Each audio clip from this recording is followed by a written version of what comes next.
నమస్తే welcome to special chit chat. ఏపీలో దాదాపు 3.5 లక్షల మంది పెన్షనర్లు ఉన్నారు.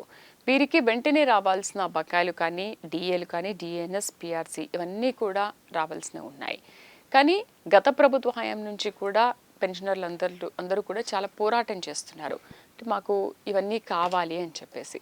మరి ఏంటి గత ప్రభుత్వ హయాంలో ఎటువంటి న్యాయం జరగలేదు, ఈ ప్రభుత్వ హయాంలో పెన్షన్లు అయితే టైంకి వస్తున్నాయి కానీ వారికి రావాల్సిన బకాయిలు డిఏలు ఇవన్నీ కూడా రావట్లేదనేది వాళ్ళ ఆవేదన. మరి ఈ ప్రభుత్వ హయాంలో పోరాటం చేస్తున్నారు, ఎటువంటి అభయం ఇస్తుంది ఈ ప్రభుత్వం అనేది కూడా వాళ్ళు ఎదురు చూస్తున్నారు. దీని గురించి మనం మాట్లాడదాం. మరి ఎటువంటి పోరాటం చేస్తున్నారు, ఈ ఉద్యమం ఎలా కొనసాగుతుంది, ఏ విధంగా ముందుకు తీసుకువెళ్తున్నారు. మనతో పాటు ఉన్నారు టిఎంబి బుచ్చిరాజు గారు, chairman AP panchayat welfare trust and general secretary association for AP pensioners settled at Hyderabad and special invitee all India state pensioners federation. మరి మాట్లాడదాం సార్తో. హలో సార్, నమస్తే, welcome to our studio. Sir, ఏంటి మీరు కొన్నేళ్లుగా పోరాటం చేస్తూనే ఉన్నారు. దాదాపు ఏపీలో 3.5 లక్షల మంది పెన్షనర్లు ఉన్నారని చెప్తున్నారు. గత ప్రభుత్వ హయాంలో మీకెందుకు దీనికి సరైన న్యాయం జరగలేదు, ఈ బకాయిలు అసలు ఏమేమి ఉన్నాయి, ఎన్నేళ్ల నుంచి మీరు ఈ పోరాటం కొనసాగిస్తున్నారు తెలియజేస్తారా? నమస్కారం అండి అందరికీ. ముఖ్యంగా సిఇఓ గారు, ఎడిటర్ గారు, సిఇఓ గారు ప్రతాప్ పివి రావు గారికి, శ్రీదేవి మేడం గారికి నా నమస్సమాంజలి. ముఖ్యంగా పెన్షనర్లు సంగతి చాలా ఇబ్బందికరంగా ఉందండి. ఎందుకంటే సుమారు ఆంధ్రప్రదేశ్ పెన్షనర్లు సుమారుగా 3.5 లక్షల పైన ఉన్నారు. నాకు తెలిసింది 2 సంవత్సరాలు కూడా పెరిగారు, కూడా 3,70,000 దాకా వెళ్ళారు. అయితే వీరందరికీ ఏంటంటే ఎప్పుడైనా సరే 40 ఏళ్ళు డిపార్ట్మెంట్లో సర్వీస్ చేసిన తర్వాత రిటైర్ అయిన తర్వాత వచ్చిన డబ్బులతో పిల్లలు పెళ్ళిళ్ళు చేద్దామని, అది ఇల్లు కట్టుకుందామని ఒక ఆశలో ఉంటారు పాపం. అలాంటిది గత అంటే 2019 దాకా 14 దాకా రిటైర్ అయిన వెంటనే బాగానే వచ్చేసేది పెన్షన్. 2014 దాకా రిటైర్ అయిన వెంటనే అవన్నీ వచ్చేది. కానీ గత 2019లో గత ప్రభుత్వంలో మా పరిస్థితి ఏంటంటే, మా పిఆర్సీ వేతన సవరణ ఇచ్చినప్పుడు ఒక పర్సంటేజ్ ఆఫ్ ఐఆర్ని ఇస్తారండి. ఒక 27% గత ప్రభుత్వం, అంటే 19-24 మధ్యలో 27% మాకు ఐఆర్ ఇచ్చారండి. ఐఆర్ 27% కలిపేసి డిఏ కలిపి పిఆర్సీ ఫిక్సేషన్ చేస్తారు. అలాంటిది గత ప్రభుత్వంలో ఏంటంటే రివర్స్ పిఆర్సీ చేశారు. ఆ 27ని 4 ఏళ్ల తర్వాత దాన్ని 4% తగ్గించి అది కూడా రికవరీ అని పెట్టారు. తర్వాత మేము కోర్టుకి వెళ్ళడం వల్ల అది రికవరీ ఆగిందండి. అంటే ఎక్కడ లేని విధానంగా పెన్షనర్స్ ఒక వాళ్ళకి మనకి మనుషులు కాదన్నట్టుగా ట్రీట్ చేస్తున్నారు. యాక్చువల్గా ఏంటంటే ఈ పెన్షన్ ఎక్కడి నుంచి వచ్చినా ముందు స్టార్ట్ చేయాలి మనం. 1982లో నకారయ్య గారని, ఆయన డిఎస్ నకారయ్య గారిని, all India retired of with confederation, ఆయన 1982 అండి. ఆయన ఫైట్ చేయడం వల్ల సుప్రీంకోర్టులో చీఫ్ జస్టిస్ వైవి చంద్రచూడ్ గారి ధర్మాసనం ఒక జడ్జిమెంట్ ఇచ్చింది. పెన్షనర్స్కి అనేది వాళ్ళకి భిక్ష కాదు వాళ్ళకి ఇచ్చేది, అది పెన్షనర్స్కి ఇవ్వాల్సిన సంక్షేమ పథకం ఇవ్వాల్సిన హక్కు, అది ప్రభుత్వం యొక్క బాధ్యత అని జడ్జిమెంట్ ఇచ్చింది. అప్పటి నుంచి పెన్షన్ అనేది తీసుకుంటూ వస్తున్నారండి. ఆ సుప్రీంకోర్టు ఆర్డర్ కానీ రాజ్యాంగపరంగా ఉన్న హక్కుని కానీ కాదని పెన్షనర్కి తగ్గించడం, డిఏలేమో ఇప్పటికి 4 డిఏలు బాకీలు ఉన్నాయండి. అంటే 2 సంవత్సరాల నుంచి డిఏలు ఇవ్వట్లేదు. పెన్షనర్ ఇప్పుడు డిఏ ఎందుకు ఇస్తారని పాయింట్కి వస్తే కనుక, కాస్ట్ ఆఫ్ లివింగ్ పెరిగినప్పుడు దానికి అనుగుణంగా గవర్నమెంట్ ఆఫ్ ఇండియా పెంచుతారు. ఇక్కడ పెంచినప్పుడు ఇక్కడ కూడా పెంచాలి. వాళ్ళకి ఇస్తున్నారు, స్టేట్ గవర్నమెంట్ ఇవ్వట్లేదు. వాళ్ళ పార్టీ వాళ్ళు షేర్ ఇస్తున్నారు కానీ వీళ్ళు ఇవ్వట్లేదు. ఇవన్నీ వేరే ఫండ్స్కి వేరే స్కీమ్స్కి డైవర్ట్ చేసి ఇవ్వట్లేదు. దీనివల్ల ఏమవుతుందంటే ఈరోజు పెన్షనర్స్కి సుమారు 26,000 కోట్ల రూపాయలు బాకీ ఉంది పెన్షనర్స్కి అండి, బకాయిలు రావాల్సింది. అందులో మన మధ్యన 7 కోట్లు 7,000 కోట్లు, సుమారు 10 కోట్ల దాకా 10,000 కోట్ల దాకా ఇచ్చా ఉన్నారు. ఇంకా 16,000 కోట్లు. అందులో ముఖ్యంగా ఏంటంటే మాకు గత ప్రభుత్వంలో చాలా నష్టపోయినామండి. ఆ నష్టపోవడానికి కారణం కూడా ఎంప్లాయీస్ లీడర్స్ తప్పు వల్ల కూడా జరుగుతుంది. ఎందుకంటే అండి 4 జేఏసీలు ఏర్పడి ఒకళ్ళతో మీద పోటీ పడి ఎంప్లాయీస్ అంటే చులకననే భావం ప్రభుత్వం వచ్చింది. మనం ఎట్లా చెప్తే అట్లా ఆడతారనే స్థాయికి వచ్చి ప్రభుత్వం లీడర్స్ పట్టించుకోవడం మానేసి లీడర్స్ మీద ఉన్న బ్యాడ్ ఎఫెక్ట్ని పెన్షనర్ల మీద పడి పెన్షనర్లు ఆర్థిక సఫర్ అవుతున్నారు. ఉద్యోగస్తులు పెన్షన్ సఫర్ అవుతున్నారు. ఇవాళ చాలా రిటైర్ అయ్యారు. నేను 2019 నవంబర్లో రిటైర్ అయినానండి. మా అదృష్టం ఏంటంటే 28 మార్చి దాకా వచ్చి రిటైర్ అయిన వాళ్ళందరికీ డబ్బులు వచ్చినాయి. ఆ తర్వాత అక్కడి నుంచి కరోనా వచ్చింది, అక్కడి నుంచి బాకీలు ఉండిపోయినాయి. దాని తర్వాత అప్పటి నుంచి స్టార్ట్ అయిందండి ఇదంతా. 19 నుంచి మీరు పోరాటం చేస్తున్నారు, మీతో పాటు మీ సభ్యులందరూ కూడా. 19 కదండి, మాకు యాక్చువల్ 22లో పిఆర్సీ ఇంప్లిమెంట్ చేశారు. ఇది అక్కడి నుంచి ఫైట్ చేస్తున్నారు అందరూ. అంటే 19 బ్యాడ్ ఎఫెక్ట్ తెలీదు. అక్కడి నుంచి 22 నుంచి ఇంకా డిఏలు ఆగడం, కరోనా ఎఫెక్ట్ అంటే కరోనా అడ్డం పెట్టుకుని మాకు రాకపోవడం అన్నీ చేయడం జరుగుతున్నారు. తర్వాత కరోనా కూడా ఎంప్లాయీస్ సహకరించారు. టు బి ఫ్రాంక్ అంటే నిన్నగాక మన న్యూస్ వచ్చిందంటే, కరోనా పీరియడ్కి ఎంప్లాయీస్ రావాల్సిన డిఏలు ఆపేసుకుంటే సుమారు 35,000 కోట్లు గవర్నమెంట్ ఆఫ్ ఇండియాకి మిగిలిందండి. కానీ కరోనా నిమిత్తం ఖర్చు పెట్టిన గవర్నమెంట్ ఆఫ్ ఇండియా మాకు తెలిసిన వరకు 34,000 కోట్లు. అంటే ప్రభుత్వము మా దగ్గర మాకు ఇవ్వాల్సిన డబ్బులు కలెక్ట్ చేసినట్టుగా మాకు భావిస్తున్నామండి. మరి కలెక్ట్ చేస్తాం, దానికి మేము బాధపడమండి. ఎందుకంటే ఒక మంచి కార్యక్రమం ప్రభుత్వం ఇచ్చింది కాబట్టి మేము సంతోషిస్తాం, దాన్ని వెల్కమ్ చేస్తాం. అయితే మీకు పెన్షన్ వస్తుంది, కానీ అంతకుముందు ఆ గత ప్రభుత్వంలో ఎట్లా ఉంటుంది పెన్షన్ 15వ తారీఖు 20వ తారీఖు అట్లా వచ్చేదండి. దానివల్ల 1వ తారీఖు పాలవాడికి డబ్బులు పోతే వాడు ఊరుకోడు, పేపర్ అడిగిపోతే వాడు కూడా, ఇంటర్ దిగకపోతే ఊరుకోడండి. కాకుండా 5వ తారీఖు లోపల బ్యాంకులో లోన్ తీసుకుని వడ్డీ కట్టకపోతే ఆ ఈఎంఐ పెరిగిపోయి డబ్బులు పేనల్ ఇంట్రెస్ట్ కట్టాల్సి వచ్చేది. అంత సఫర్ అయినారండి పెన్షనర్స్. ఆ ప్రభుత్వం చాలా సఫర్ చేసిందని మా ఎంప్లాయీస్ పెన్షన్ అందరం కలిసి ఈ ప్రభుత్వాన్ని మార్చాలని ప్రయత్నం కూడా చేసి అందరూ కూడా ఈ ప్రభుత్వం కోరుకున్నారు. ఈ ప్రభుత్వం కూడా చంద్రబాబు గారు మేనిఫెస్టోల వాళ్ళు కూడా మీ ఎంప్లాయీస్ రావాల్సిన అన్నీ మేము ఇస్తాం, పిఆర్సీ ఇస్తాం, అవసరమైతే పెన్షనర్స్కి డైరెక్టరేట్ సపరేట్గా వేస్తామని కూడా వాళ్ళు మేనిఫెస్టోలు కూడా చెప్పడం జరిగింది. చెప్పిన తర్వాత ఇప్పుడు గత 2 సంవత్సరాల నుంచి గత సంవత్సరం నుంచి కూడా ఎంప్లాయీస్కి ఇష్యూస్ సాల్వ్ అంటే మేజర్గా వాళ్ళకి రావాల్సిన ఏరియాస్ రావట్లే. కాబట్టి ఈ ప్రభుత్వం చేసిన మంచి పని ఏంటంటే 1వ తారీఖు పెన్షన్ ఇచ్చేస్తున్నారు పాపం ఇబ్బంది లేకుండా. అంతవరకు మనం అప్రిషియేట్ చేయాలి. మీరు బకాయిలు పడ్డాయి మాత్రం డిఏ ఏరియాస్ రావట్లేదు, పిఆర్సీ ఏరియాస్ రావట్లే. ఇక అలాగే ఎన్కాష్మెంట్ టైప్లో డిఫరెన్స్ అమౌంట్ రావట్లేదు. గ్రాట్యుటీ అప్పుడు కొంత పీరియడ్ అండి. యాక్చువల్గా రిటైర్ అయిన వాళ్ళందరికీ కూడా పిఆర్సీ ఎఫెక్ట్ అయిన తర్వాత గవర్నమెంట్ అంతకుముందు 12 లక్షలు ఉండేది, తర్వాత గవర్నమెంట్ 16 లక్షలు చేసిన తర్వాత పిఆర్సీ వచ్చింది. ఆ డిఫరెన్స్ అమౌంట్ కూడా ఈ పెన్షనర్స్కి ఇవ్వాలి. అదొకటి ఇవ్వట్లేదండి. అంటే పెన్షనర్స్ ఎన్కాష్మెంట్ డబ్బులు ఇవ్వట్లేదు, డిఏ బాకీలు ఇవ్వట్లేదు, ప్లస్ వాళ్ళకి రావాల్సిన జీపీఎఫ్లు అవన్నీ కూడా మన దాకా రాలేదు. మన ఈ మధ్యన ఇచ్చారండి. జీపీఎఫ్ రాలేదు, ఏపీజేలు దాచుకుని అంటే వాళ్ళు దాచుకున్న డబ్బులు కూడా ప్రభుత్వం మన దాకా ఇవ్వలేదు. ఈ ప్రభుత్వం వచ్చింది మొన్న ఇచ్చారండి.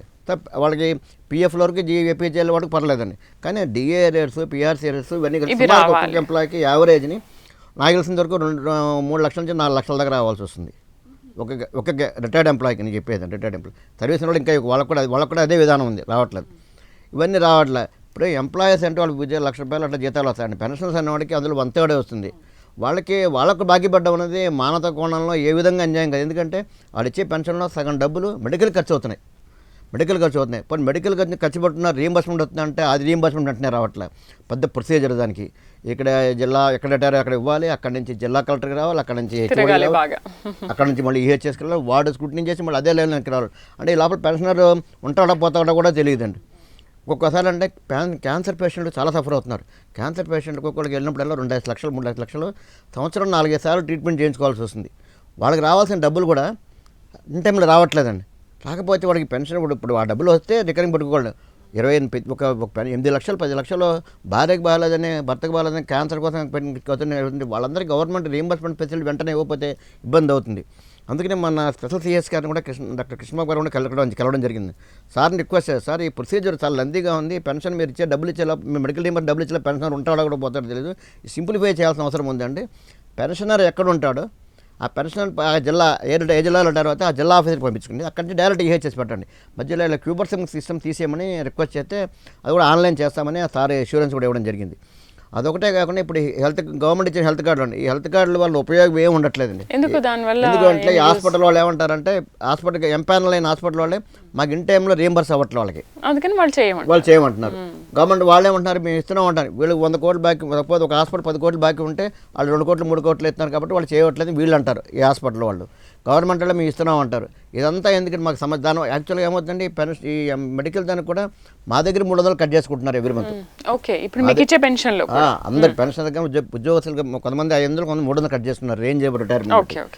మేము ఇచ్చే డబ్బులు గవర్నమెంట్ సగం వేయాలి. మరి ఈ డబ్బులన్నీ మేము పెట్టి మా ఎవ్రీ మంత్కి సంవత్సరం మేము 3,600 ఖర్చు పెడితే కనీసం ₹3,600 వర్త్ కూడా మాకు మెడికల్ ఖర్చు రావట్లే. అది ప్లస్ కార్డులు హాండర్ చేయట్లేదు. ₹1,00,000 ఖర్చు 2 లక్షల దాకా ప్రొవిజన్ ఉందండి మెడికల్ దాకా గవర్నమెంట్ హెల్త్ కార్డు ప్రకారం. ఆ గవర్నమెంట్ హెల్త్ కార్డు 2 లక్షలు పెడితే అక్కడ హాండర్ చేయకపోతే మాకు ఉపయోగం ఏందండి? అందుకు మేమంటే మాకు హెల్త్ కార్డు ఈ ప్రభుత్వం రిప్రజెంట్ చేసామండి. మాకు ఇది వద్దు, మాకు ఇన్సూరెన్స్ కార్డు ఇవ్వండి, హెల్త్ ఇన్సూరెన్స్ కార్డు ఇవ్వండి. సో దాన్ని ప్రజెంట్ చేస్తే మీరు లిమిట్ చేయండి, ఒక్కొక్క రోగానికి ఇంత లిమిట్ చేయండి. ఆ లిమిట్ చేయదాకా ఆ కార్డు డైరెక్ట్గా అంటే క్యాష్ ఆన్ పేమెంట్ ప్రొవిజన్ లేకుండా తప్ప రాత్రి హార్ట్ అటాక్ అయితే ప్రాబ్లం అవుతుంది. గబుక్కుని హాస్పిటల్ డబ్బులు ఉండవండి.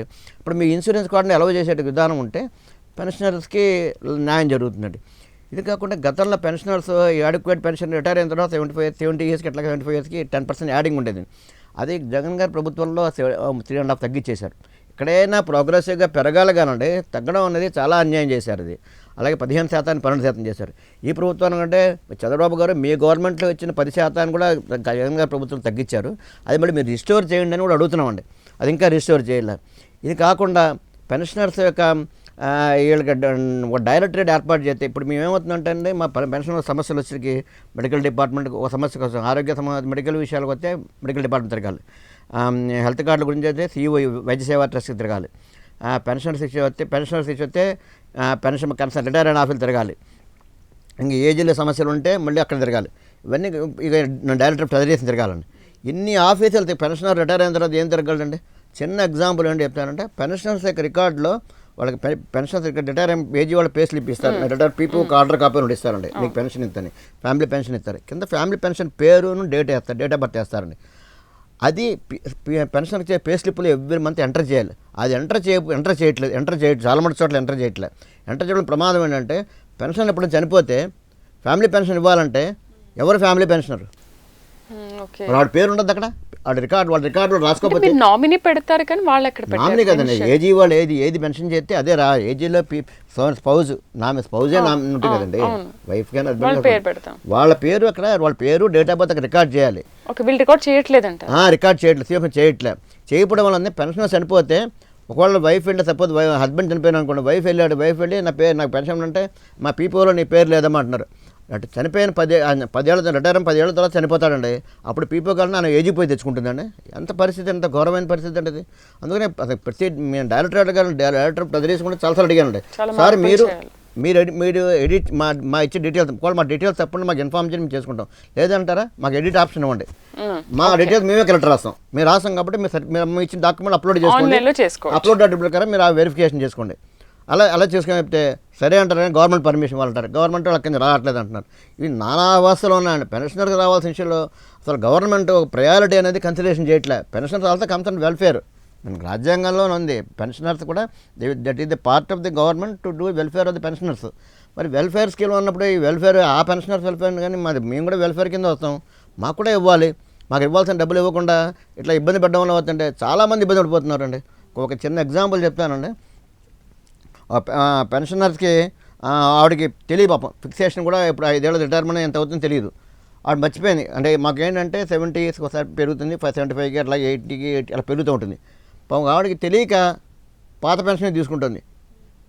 అది మేము చెప్పిన తర్వాత 5 ఏళ్ళ తర్వాత దాన్ని రెక్టిఫై చేశారండి ఒక కేసులో.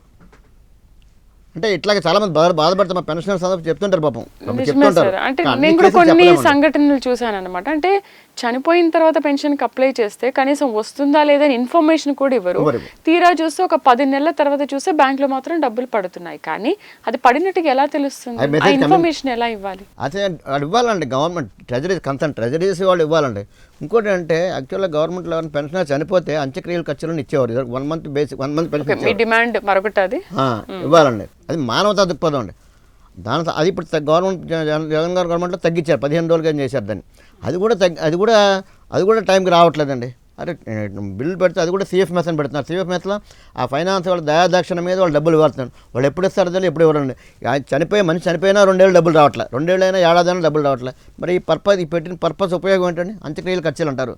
మనిషి చనిపోయినప్పుడు అంత్యక్రియలు ఖర్చు అంటే ఆ రోజుకి యాక్చువల్గా డీటీ వాళ్ళు ఇచ్చేసేయాలి. ఆ రోజు బిల్లు పెట్టి 2 రోజులు ఇచ్చారు, 3 రోజులు ఇచ్చేయాలండి.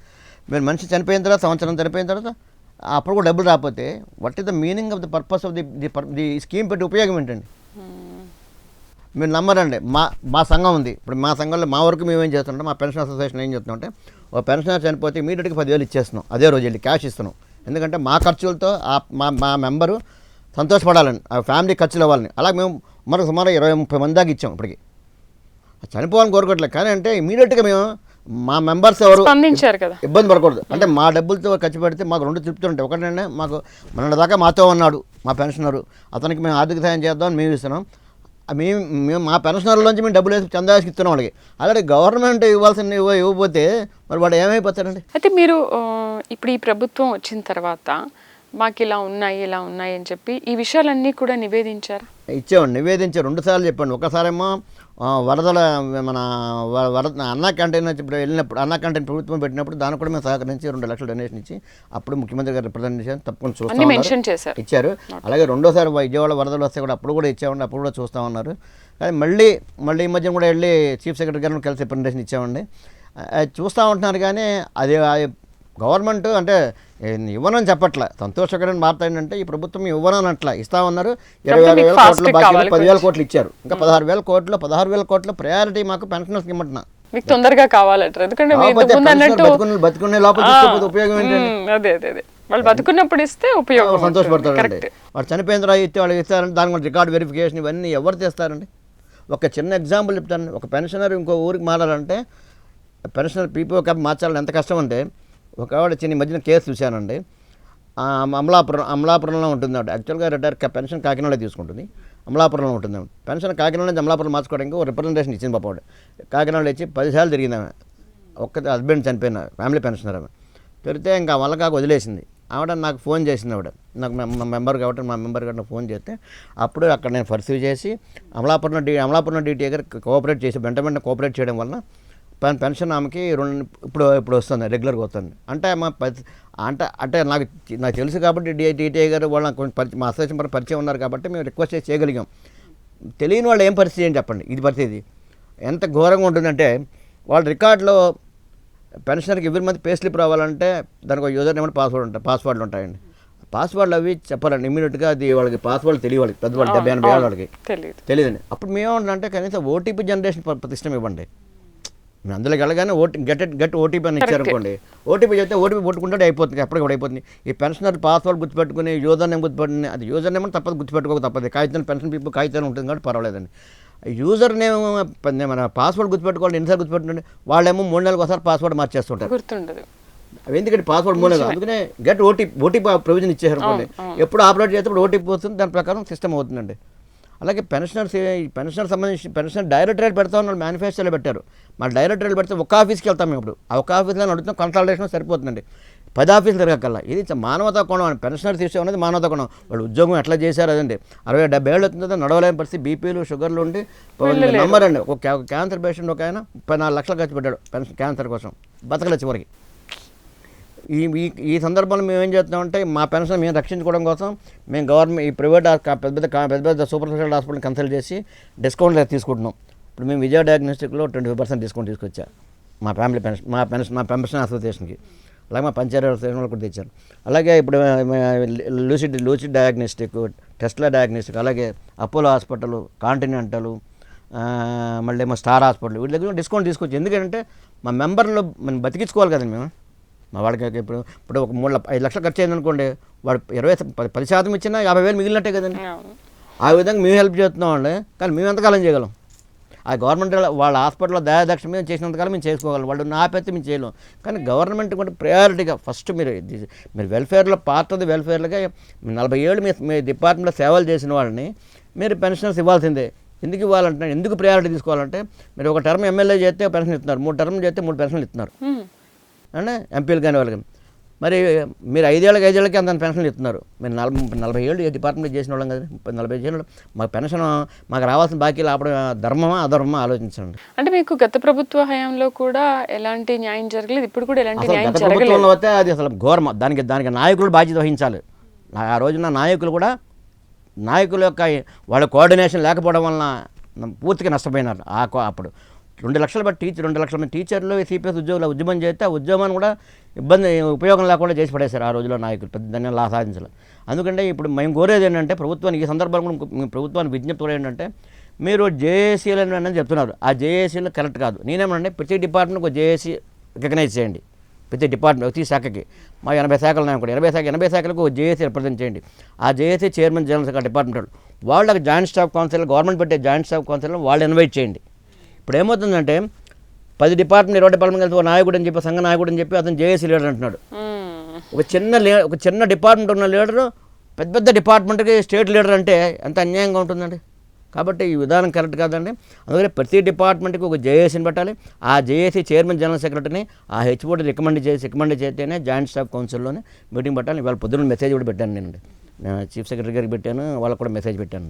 ఎవరిని కలిసారు ఇప్పటి వరకు మీరు చేస్తున్న పోరాటంలో? ఎమ్మెల్యేలు, ఎంపీలు, మినిస్టర్స్ సీఎం గారిని కలిసామండి, సిఎస్ గారిని కూడా కలిసాం, ఫోటోలు కూడా మా దగ్గర ఉన్నాయండి. సిఎస్ గారు కూడా మన లాస్ట్ మంత్ 7వ తారీఖు కలిసామండి, జూలైలో 6వ తారీఖు కలిసామండి.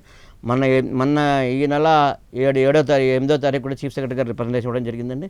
అలాగే డిప్యూటీ సీఎం గారు పవన్ కళ్యాణ్ గారు కూడా వాళ్ళ ఆఫీస్లో రిప్రజెంటేషన్ ఇవ్వడం జరిగిందండి.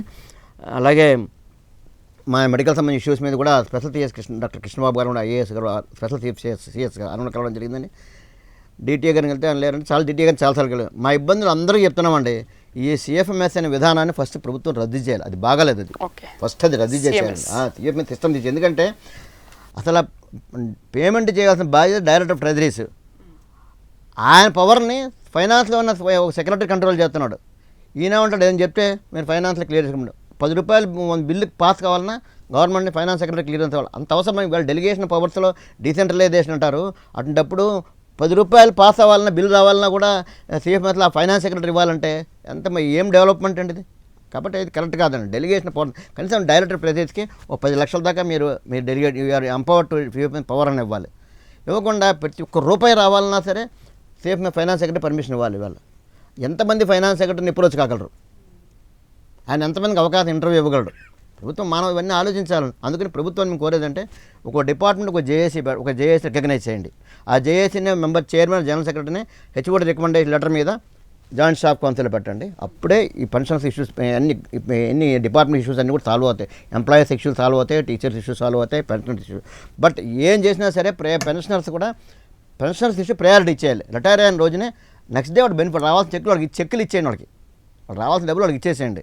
అంతేకాని సంవత్సరాల తరపుడు 4 సంవత్సరాలు ఇప్పుడు నేనే ఉన్నానండి, నాకు 56,000 రూపాయలు సరెండర్లు డిఫరెన్స్ అమౌంట్ రావాలి. 4 ఏళ్ళు అయింది ఇప్పటి దగ్గర రాలే, ఒక్క 56,000. ఏంటి మరి వాళ్ళ రెస్పాన్స్ ఏముంటుందండి, నాకు నెంబర్ కూడా ఇస్తారు, అలా పెండింగ్ ఉంటుంది. వెయిటింగ్ ఫర్ ఫండ్ క్లియరెన్స్ అంటారు, వెయిటింగ్ ఫర్ ఫండ్ క్లియరెన్స్ అంతే. ఇప్పుడు గవర్నమెంట్ ఇవ్వనంటే సంతోషం ఏంటంటే ఈ ప్రభుత్వం గవర్నమెంట్ ఇవ్వనట్లే. గత ప్రభుత్వంలో అసలు ఇంటర్ కూడా ఇచ్చేవారు కాదు. ఈ ప్రభుత్వంలో చంద్రబాబు నాయుడు గారు చాలాసార్లు వెళ్ళాం కాబట్టి ఆయన కూడా ఇవ్వాలి ఉంది, కానీ ఫండ్స్ లేవంటారు. కానీ నేనేమంటానంటే మీరు ఇవ్వాలి ఉన్నా మన డబ్బులు లేకపోయినా సరే పలానప్పుడు ఇస్తామని మీరు అనౌన్స్ చేయండి ఫస్ట్ ఇమీడియట్గా. ఆయన అనౌన్స్మెంట్లో ఫస్ట్ ప్రయారిటీ పెన్షనర్స్కి ఇవ్వండి. అలాగే పవన్ కళ్యాణ్ గారిని కూడా ఆయన కూడా రిక్వెస్ట్ చేయడం జరిగింది. వారిని కూడా మేము రిక్వెస్ట్ చేస్తున్నాం, సార్ మీరు కూడా కొంచెం మాకు కోఆపరేట్ చేయండి, పెన్షనర్స్ వరకు మీరు కోఆపరేట్ చేయండి. వారు రిప్రజెంట్ ఇవ్వడం జరిగింది. ఎందుకంటే పంచాయతీ శాఖలో ఎప్పుడూ లేనంత వినూత్నమైన అభివృద్ధి పథకాలన్నీ పవన్ కళ్యాణ్ గారు చేస్తున్నారు, చాలా బాగా చేస్తున్నారు. ఆయన మోరోవర్ ట్రైబల్ ఏరియాస్లో రోడ్లు వేయడం అనేది చాలా అవసరం. ఎందుకంటే మెడికల్ పాపం చాలామంది సఫర్ అవుతున్నారు, అది కూడా చాలా అప్రిషియేట్ చేయాల్సిన విషయం. కాబట్టి పవన్ కళ్యాణ్ గారికి కూడా ఆయన కూడా చేస్తున్నాం. ముఖ్యంగా మేము ఏం కోరినా మా సొంతమైన మేము బతికేది తక్కువ, 4 ఏళ్ళు ఉంటాం, 2 ఏళ్ళు ఉంటాం, 3 ఏళ్ళు ఉంటాం, ఏ క్షణం పోతామో మాకు తెలియదని. కానీ మేము పోయేటప్పుడు మనసాంతగా పోయేటట్టుగా బాధపడకుండా వాళ్ళకి రావాల్సిన డబ్బులు, పెన్షన్ రావాల్సిన డబ్బులు వాళ్ళకి ఇవ్వండి. ఎందుకంటే తర్వాత వీళ్ళకి ఇవ్వకపోతే ఫ్యామిలీ పెన్షన్ సఫర్ అవుతున్నారు. కాబట్టి దయచేసి మా వరకు మానవ దృక్పథాన్ని ఆలోచించమని నేను రిక్వెస్ట్ చేస్తున్నా. ప్రభుత్వాన్ని, ముఖ్యమంత్రి చంద్రబాబు నాయుడు గారిని, పవన్ కళ్యాణ్ గారిని, ముఖ్యంగా అందరు అధికారులను కోరుతున్నాము. అలాగే ఈరోజు ఇంటర్వ్యూ అవకాశం వచ్చింది మీ అందరు, మీకు మన ప్రైమ్ టీవీ వాళ్ళు కూడా నా ధన్యవాదాలు తెలియజేస్తున్నాను. నమస్కారం అండి. రైట్, మీకు బుజ్జిరాజు గారు, మీతో పాటు ఉన్న 3.5 లక్షల పైబడి కూడా ఉన్నారు పెన్షనర్లను అంటున్నారు. వాళ్ళందరికీ కూడా టీఏలు అలాగే పిఆర్సీ ఈ బకాయిలు పడినవన్నీ కూడా తొందరలోనే రావాలి. సో ప్రభుత్వం దీన్ని చూసైనా స్పందించాలి, మీకు న్యాయం జరగాలని మేము కూడా కోరుకుంటున్నాము. Thank you. నమస్కారం. ఇది వాళ్ళ స్పెషల్ చిట్ చాట్. మరొక అంశంతో మళ్ళీ కలుద్దాం. నమస్తే.